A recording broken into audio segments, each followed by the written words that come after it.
sejahtera buat kita semuanya, dimanapun saudaraku berada saat ini. Saya selalu sangat bersyukur dan berterima kasih oleh karena kesetiaan saudara yang terus-menerus dapat mengikuti motivasi atau renungan 7 menit bersama dengan Tuhan. Sebelum kita belajar firman-Nya, marilah kita terlebih dahulu bersatu dalam doa. Bapa di surga, terima kasih Tuhan, Engkau sudah bersama dengan kami ketika kami belajar firman-Mu saat ini. Urapi masing-masing kami Tuhan, dalam nama Yesus kami berdoa dan mengucap syukur. Amin. Saudaraku, Bapak Ibu yang terberkati oleh Tuhan, saat ini kita akan belajar firman Tuhan dengan satu judul, pertumbuhan kerohanian, yang kita fokuskan dalam kitab Yohanes pasal yang ke-15. Pernahkah saudara mengalami sebuah kemerosotan atau penurunan iman atau kerohanian? Sudah barang tentu ketika kita mengalami satu penurunan ataupun kemerosotan iman, sudah pasti kita menjadi lemah.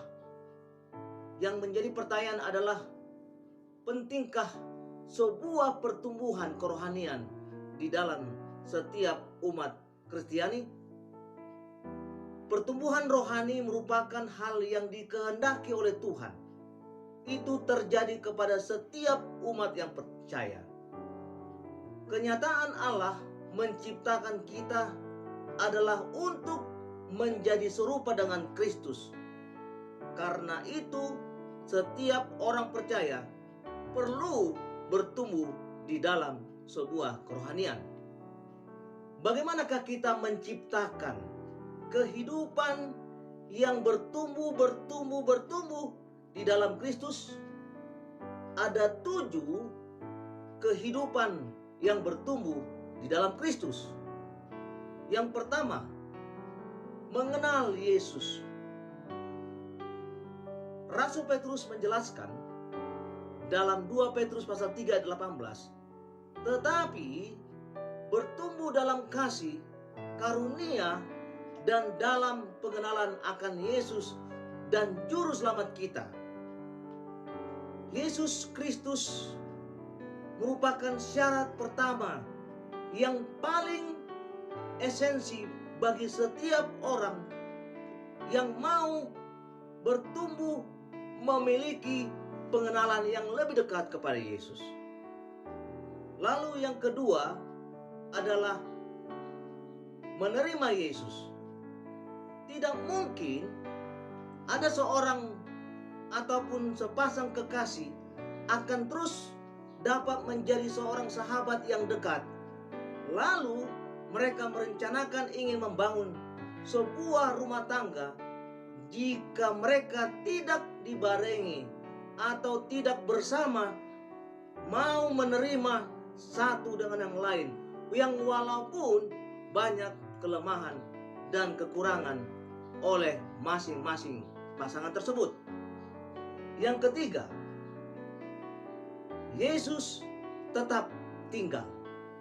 Artinya bagaimana kehidupan yang bertumbuh dalam Kristus, maka kita perlu tetap tinggal di dalam Dia. Saudara, ini merupakan syarat untuk mau tidak mau harus dialami oleh setiap orang percaya.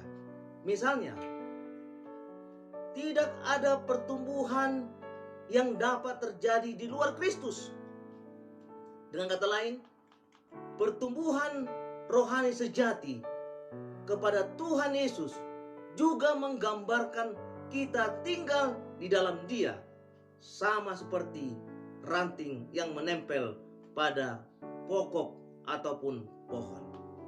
Saudaraku yang terberkati oleh Tuhan, yang keempat, memiliki sebuah proses. Orang yang mau bertumbuh dalam Kristus, cepat atau lambat, dia harus memiliki proses. Supaya orang itu ketika bertumbuh, dia dapat menjadi kuat oleh karena pertumbuhannya sudah diawali dengan berakarnya, memasukkan dirinya ke dalam tanah, pohon itu akan masuk ke dalam tanah dan dia berakar. Maka itulah kehidupan kerohanian umat Tuhan untuk bertumbuh di dalam Kristus. Saudaraku, Bapak Ibu yang terberkati oleh Tuhan. Yang kelima, memiliki kewaspadaan. Seorang yang memiliki pertumbuhan dalam Kristus, mereka harus waspada di dalam menghadapi situasi kondisi sekarang ini. Seorang Kristen yang tidak mendapatkan pertumbuhan rohani di dalam Kristus dan dari orang Kristen yang lain, pada akhirnya akan menjadi seorang yang lemah. Itu sebabnya perlu memiliki kewaspadaan dalam setiap situasi yang dihadapi oleh orang tersebut. Keenam, memiliki seluruh kesempurnaan. Saudara dan saya boleh bertumbuh dalam Kristus, maka kita perlu memiliki sepenuhnya sebuah kesempurnaan. Oleh karena kehidupan yang bertumbuh di dalam Kristus, dan ketika seorang dilahirkan kembali di dalam keluarga Allah, ia dilahirkan dengan kepenuhan di dalam Kristus. Bapak Ibu yang terberkati oleh Tuhan. Yang ketujuh, yang terakhir, bagaimana bertumbuh dalam Kristus? Kebenaran sejati. Artinya setiap manusia harus wajib memiliki sebuah kebenaran sejati di dalam Kristus, supaya bagaimana kehidupan mereka itu bisa bertumbuh di dalam Kristus. Berkenaan dengan semua itu, yang sangat luar biasa adalah setiap orang percaya kepada kebenaran sejati mengalami kepenuhan itu. Dan saudara dapat dipenuhi di dalam Kristus. Saudaraku, Bapak Ibu yang terberkati oleh Tuhan, yang menjadi pertanyaan dalam kehidupan kita adalah, maukah saudara hidup dalam Kristus? Marilah kita bersatu dalam doa. Bapa di surga, terima kasih Tuhan. Penuhi kami dengan Roh Kudus-Mu, supaya kami selalu hidup dalam Kristus. Dalam nama Yesus kami berdoa dan mengucap syukur. Amin. Terima kasih. Tuhan Yesus memberkati.